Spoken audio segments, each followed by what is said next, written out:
নারায়ণগঞ্জের রূপগঞ্জে রাকিব হত্যা মামলার পলাতক আসামি আফজাল গ্রেফতার করেছে পুলিশ।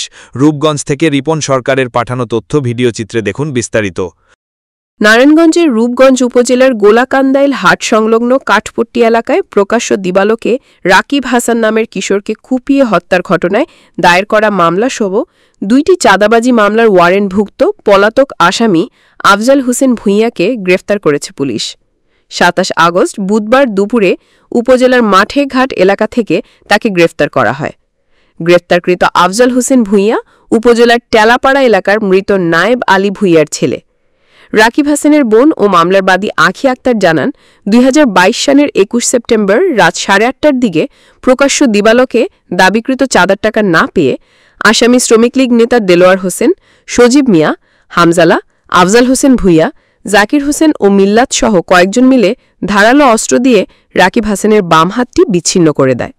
এছাড়া শরীরের বিভিন্ন স্থানে এলোপাথারি কুপিয়ে হত্যা করে। আদালতের কাছে এ হত্যাকাণ্ডের আসামিদের মৃত্যুদণ্ড দাবি করেন আখি আক্তার। গ্রেফতারের বিষয়টি নিশ্চিত করেছেন রূপগঞ্জ থানার ভারপ্রাপ্ত কর্মকর্তা তরিকুল ইসলাম। জানান, আফজাল হোসেন ভূঁইয়ার বিরুদ্ধে রাকিব হত্যা মামলাসহ 2টি চাঁদাবাজি মামলার ওয়ারেন্ট রয়েছে।